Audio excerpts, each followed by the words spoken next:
Halo para pejuang masa depan, pada video ini kita akan kembali membahas soal-soal terkait dengan penalaran umum SNBT 2023 ya. Doa-doa terbaik aku sampaikan ya kepada teman-teman yang tengah berjuang. Mudah-mudahan semua teman-teman yang berjuang untuk satu kursi SNBT akan lolos semua. Gimana caranya? Tentu kita harus mengoptimalkan segala daya dan upaya yang ada.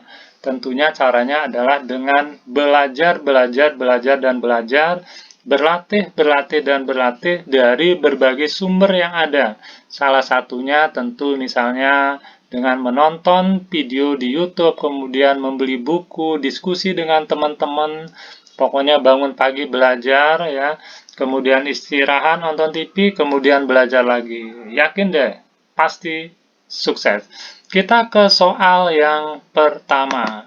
Nah, teman-teman ya, biasakan ketika menjawab soal mulai dari pertanyaannya terlebih dahulu. Oke, kita ke pertanyaannya. Manakah pernyataan berikut yang paling tepat? Jadi yang diminta adalah pernyataan yang paling tepat mengenai hasil penelitian ya. Sehingga kalau kita beranjak dari apa yang diminta soal, ketika kita membaca informasi, kita sudah ngarahin nih, kita harus kemana. Jadi pernyataan yang paling tepat mengenai hasil penelitian. Oke, yuk kita lihat hasil penelitiannya apa nih. Oke, kita ke informasi yang pertama. Ahli A mengatakan, seseorang yang berhenti merokok hendaknya mengkonsumsi nikotin selama 2 bulan berturut-turut. Hendaknya menghentikan, ya. Jadi, kalau mau berhenti ngerokok, hentikan konsumsi selama 2 bulan berturut-turut. Nah, itu kata ahli A. Kata ahli B, penggunaan permen karet yang mengandung nikotin itu bisa mempermudah seseorang berhenti ngerokok. Oke, ahli A mengatakan apa tadi? Kalau mau berhenti ngerokok, hendaknya hentikan konsumsi nikotin 2 bulan berturut-turut. Mestinya pasti berhenti ngerokok. Kata ahli B, kalau pengen berhenti ngerokok, konsumsilah permen karet yang mengandung nikotin. Mestinya juga berhenti ngerokok. Nah, sekarang kita lihat hasil penelitiannya. Nih, hasil penelitian apa? Sebagian besar orang gagal menghentikan kebiasaan merokok, padahal dia telah mencoba beberapa cara. Nah, jadi kita sudah menemukan, Alia mengatakan kalau pengen berhenti ngerokok, hentikan konsumsi nikotin selama 2 bulan berturut-turut. Ali B mengatakan, kalau pengen berhenti ngerokok, makan aja permen karet yang mengandung nikotin, pasti berhenti ngerokok. Tapi hasil penelitian menunjukkan banyak orang yang gagal menghentikan kebiasaan ngerokok, padahal telah mencoba beberapa cara untuk menghentikan kebiasaan tersebut. Berarti antara pernyataan ahli A, ahli B, dan hasil penelitian itu bertolak belakang. Maka pernyataan berikut yang paling tepat mengenai hasil penelitiannya apa? A. Memperkuat pernyataan ahli A. Jelas enggak? Karena tadi dikatakan hasil penelitiannya bertolak belakang. Memperkuat pernyataan ahli B juga salah, karena hasil penelitiannya bertolak belakang.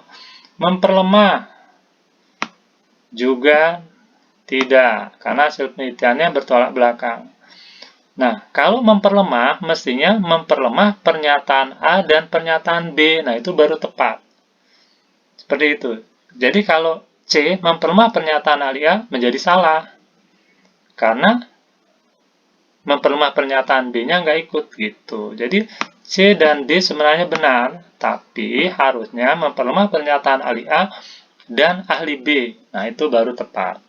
Nah, yang benar akhirnya adalah E. Tidak relevan dengan pernyataan ahli A dan ahli B. Tidak relevannya di mana? Ahli A menyatakan kalau pengen berhenti ngerokok, hentikan konsumsi nikotin 2 bulan berturut-turut. Alibi menyatakan, kalau pengen berhenti ngerokok, konsumsilah permen karet yang mengandung nikotin. Tapi hasil penelitian mengatakan sudah mencoba berbagai cara tetapi tidak berhenti. Jadi tidak relevan. Hasil penelitiannya tidak relevan dengan pernyataan ahli A dan ahli B. Oke, kita ke soal yang pertama. Oke, bagi teman-teman ya yang belum subscribe channel ini, silakan subscribe terlebih dahulu, kemudian berikan komentar, kemudian bunyikan lonceng atau share untuk teman-teman lainnya yang sedang berjuang. Mudah-mudahan ada manfaatnya. Ke soal yang kedua. Pada 2 dekade sebelumnya, suhu rata-rata daerah tropis cenderung hangat. Pada saat ini, suhu rata-rata di daerah tropis sangat panas. Nah, ini ada 2 informasi ya, teman-teman ya. Informasi pertama, 2 dekade sebelumnya, suhu cenderung hangat. Suhunya hangat. Saat ini, suhunya sangat panas. Jadi, teman-teman ya, untuk bisa mengoptimalkan pemahaman kita harus bisa mengambil clue-clue dari soal tersebut. Nah, clue-nya apa?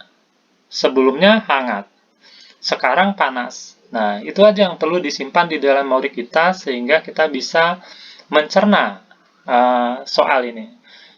Yang diminta soal adalah manakah pernyataan berikut yang paling menjelaskan perbedaan kondisi tersebut. Jadi, manakah pernyataan yang bisa menjelaskan perbedaan kondisi tersebut?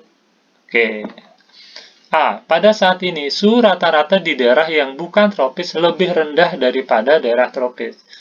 Nah, yang A ini menjelaskan atau tidak? Tidak menjelaskan. Karena A ini hanya menyatakan bahwa suhu rata-rata di daerah yang bukan tropis lebih rendah daripada daerah tropis.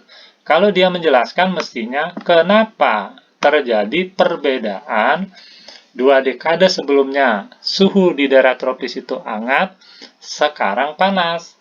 Nah, mestinya apa yang menyebabkan itu? Nah, itu baru menjelaskan perbedaan. Oke, yang B, ruang terbuka hijau di daerah tropis pada saat ini lebih sedikit daripada 2 dekade sebelumnya. Apakah ini menjelaskan mengapa? Ya, B itu menjelaskan mengapa. Kenapa dulu hangat? Karena ruang terbuka hijau di daerah tropis saat ini lebih sedikit. Karena lebih sedikit, kenapa? Jadinya panas. Kalau dulu, seperti apa? Lebih banyak, sehingga hangat. Oke ya. Yang B ini kita simpan sebagai jawaban yang mungkin benar. Kita lihat C. Teknologi pengukur suhu pada sini lebih akurat daripada 2 dekade sebelumnya. Apa hubungannya? Apakah suhu yang dulu hangat dan sekarang cenderung panas itu disebabkan oleh teknologi pengukur suhu yang lebih akurat? Jelas ini sepertinya benar, tetapi tidak menjelaskan kondisi 2 dekade dengan sekarang. Yang D. Masyarakat daerah tropis saat ini memiliki kesadaran yang sangat tinggi mengenai perubahan iklim. Ini juga tidak menjawab. Kalau memiliki kesadaran yang sangat tinggi mengenai perubahan iklim, justru mestinya sekarang pun hangat, karena masyarakat memelihara lingkungannya. Oke, sehingga D pun menjadi salah. Yang E.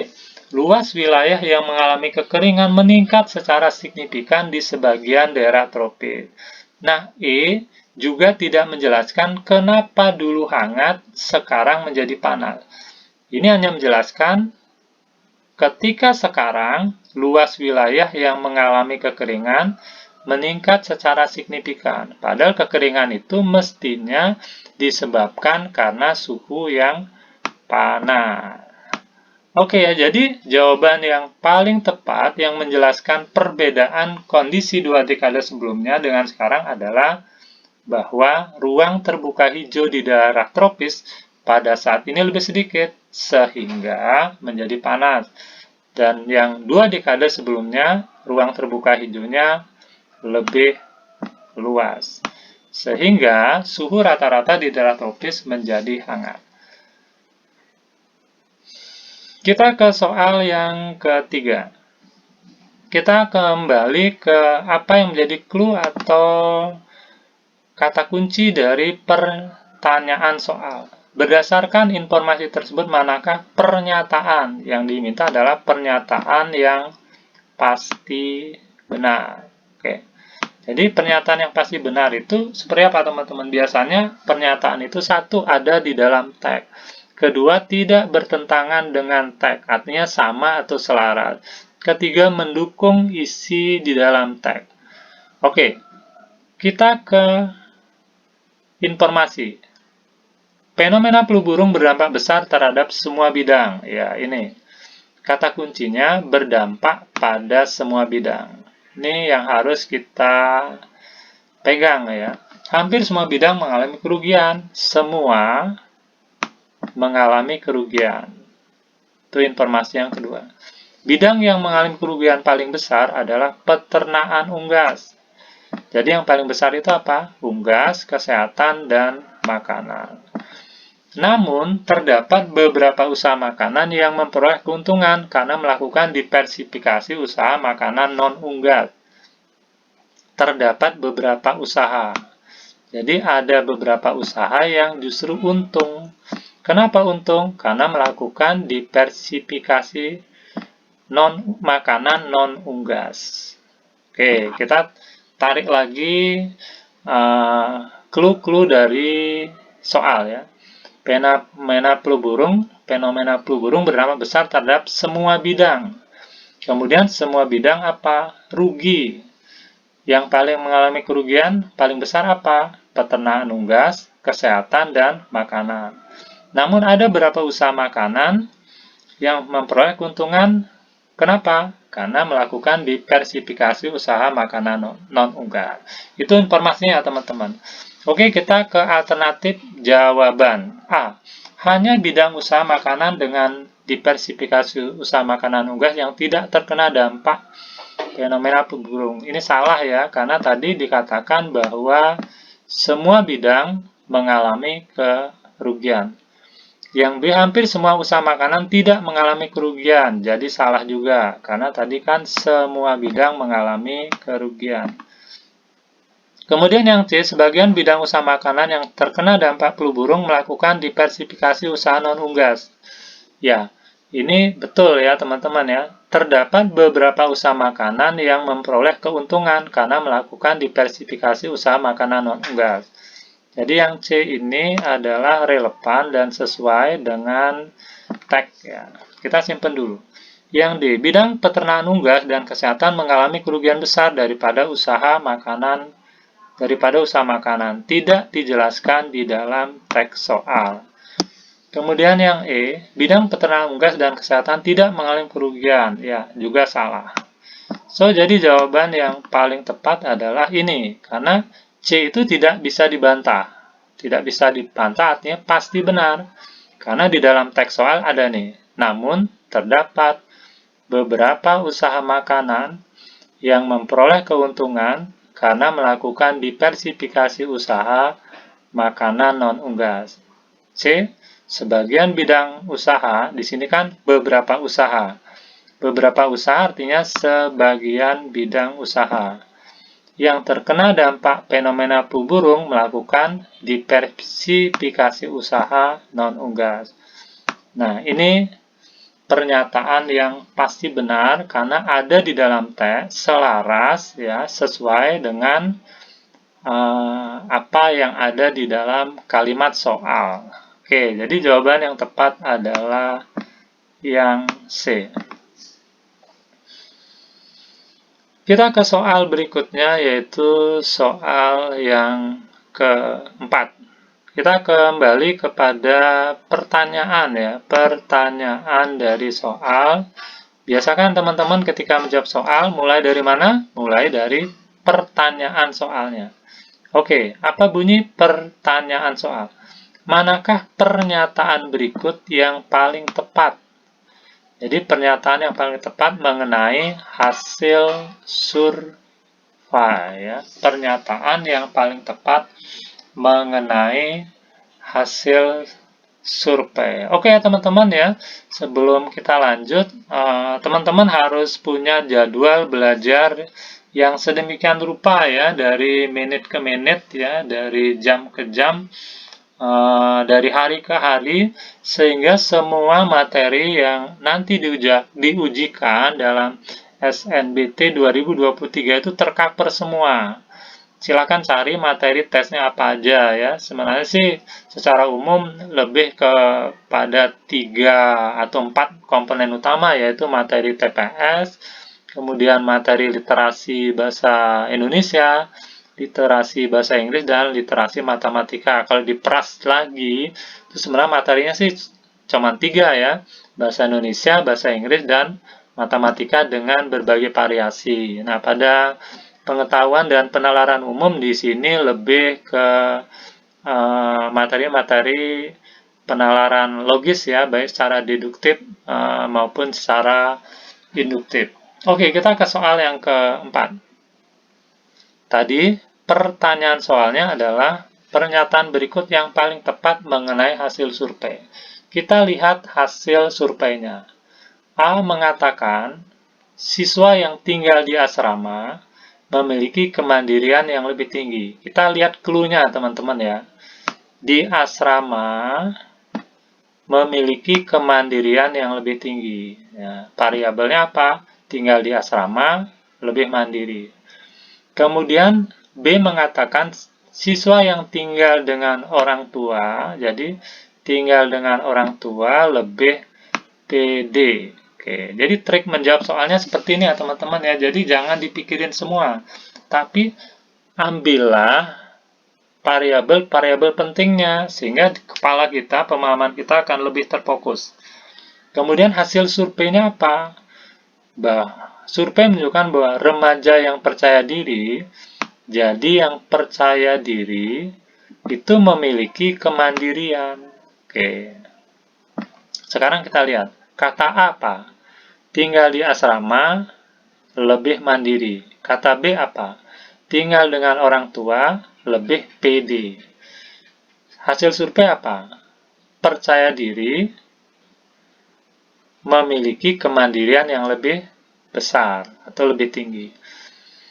Pernyataan yang tepat mengenai hasil survei, coba kita lihat. A memperkuat pernyataan A. Coba, pernyataan A bilang apa? Tinggal di asrama, lebih mandiri. Hasil survei, percaya diri, kemandirian. Jadi tidak memperkuat ya. Kemandirian disebabkan kata A tinggal di asrama. Hasil survei, kemandirian itu dibangun oleh percaya diri. Jadi tidak memperkuat pernyataan A. Kalau B memperkuat pernyataan B. Oke, kata pernyataan B. Tinggal dengan orang tua lebih percaya diri. Kata survei apa? Percaya diri, memiliki kemandirian. Juga tidak ya. Sekarang yang C. Memperlemah pernyataan A. Pernyataan A bunyinya gimana? Tinggal di asrama, menjadi mandiri. Kata survei apa? Karena percaya diri, memiliki kemandirian yang lebih tinggi. Nah, ini yang C ini memperlemah pernyataan A. Karena kata pernyataan A, tinggal di asrama, menyebabkan mandiri. Kata survei, karena percaya diri, menyebabkan mandiri. Jadi ini bertolak belakang. Oleh karenanya, hasil survei itu memperlemah pernyataan A. Oke, kita simpan ya yang ini. Bisa jadi jawabannya benar. D. Memperlemah pernyataan B. Oke, apakah memperlemah pernyataan B? Kata pernyataan B, orang tua percaya diri. Nah, ini tidak memperlemah ya. Karena kita lihat posisi variabelnya. Percaya diri itu hasil dari tinggal dengan orang tua. Kemudian kata survei, percaya diri itu menyebabkan kemandirian. Nah, ini tidak memperlemah ya. Tapi hubungannya itu menjadi tidak jelas. Oleh karenanya kalau dikatakan memperlemah, pernyataan B menjadi kurang tepat. Seperti itu. Kemudian yang E, tidak relevan dengan pernyataan A dan B. Ya, relevan dengan pernyataan A dan B. Kalau dikatakan tidak relevan, relevan. Ahli A mengatakan tinggal di asrama menyebabkan mandiri. Tinggal dengan orang tua, kata B ya, menyebabkan percaya diri. Tapi hasil survei, percaya diri itu menyebabkan kemandirian. Ya, jadi jawaban yang benar adalah yang C, yaitu hasil survei itu memperlemah pernyataan A. Karena pernyataan A mengatakan kalau mau mandiri tinggallah di asrama. Tapi kata hasil survei, kalau mau mandiri milikilah rasa percaya diri. Nah, seperti itu. Oke, kita ke soal yang berikutnya ya. Ini soal terakhir teman-teman pada sesi pembahasan soal penalaran umum asli ya, asli dari soal-soal tahun sebelumnya. Oke, kita ke apa yang diminta pertanyaan dari soal. Pertanyaannya, manakah pernyataan berikut yang menggambarkan kualitas kesimpulan tersebut? Jadi pernyataan yang menggambarkan kualitas simpulan tersebut. Oke, informasi yang pertama, pedagang A memiliki toko yang menjual buah-buahan segar di pasar. Oke, informasinya, pedagang A memiliki toko yang menjual buah-buahan segar. Ya, jadi pedagang A memiliki toko yang menjual buah-buahan segar di pasar. Pedagang A menjaga kualitas dagangannya. Ini menjaga kualitas dengan cara gimana? Mengambil barang dagangan melalui pemasok yang terbaik di wilayahnya. Jadi informasinya hanya dua ya teman-teman ya. Yang pertama mengatakan pedagang A memiliki toko yang menjual buah-buahan segar. Informasi berikutnya, untuk menjaga kualitas dagangannya, ia mengambil barang dagangan melalui pemasok terbaik di wilayahnya. Nah, apa yang terjadi dari itu? Artinya apa yang akan terjadi ketika pedagang ini berupaya menjaga kualitas melalui mengambil barang melalui pemasok terbaik di wilayahnya. Simpulan. Berdasarkan informasi dalam teks tersebut adalah pedagang A memperoleh omset penjualan yang tinggi. Oke, simpulan tersebut pasti benar. Apakah pasti benar? Ketika pedagang tersebut mengambil barang yang berkualitas dari pemasok terbaik, omset penjualannya pasti tinggi? Ya, jawabannya belum tentu. Kenapa? Karena omset tinggi itu banyak faktor yang mempengaruhinya. Misalnya, kalau dia menjualnya lebih mahal dari pedagang lain, tentu omsetnya akan tidak tinggi. Yang kedua, kalau lokasi tokonya tidak strategis, penjualannya juga tentu omsetnya tidak tinggi. Yang ketiga, kalau pelayanan tidak baik, tentu omsetnya juga tidak tinggi. Jadi tidak bisa dipastikan walaupun dia mengambil barang dagangan melalui pemasok yang terbaik, omsetnya pasti tinggi. B. Simpulan tersebut mungkin benar. Iya, ini bisa jadi jawaban yang tepat. Karena simpulannya mungkin benar. Artinya, dengan cara menjaga kualitas melalui mengambil barang dagangan melalui pemasok terbaik, itu salah satu faktor indikator nanti penjualannya akan bagus. Banyak yang beli karena kualitas barang dagangannya baik. Makanya di sini mungkin benar. Mungkin itu karena ada faktor lain yang mempengaruhi omset tersebut. Seperti penjelasan saya tadi. Simpulan tersebut pasti salah. Nah, ini kurang tepat ya.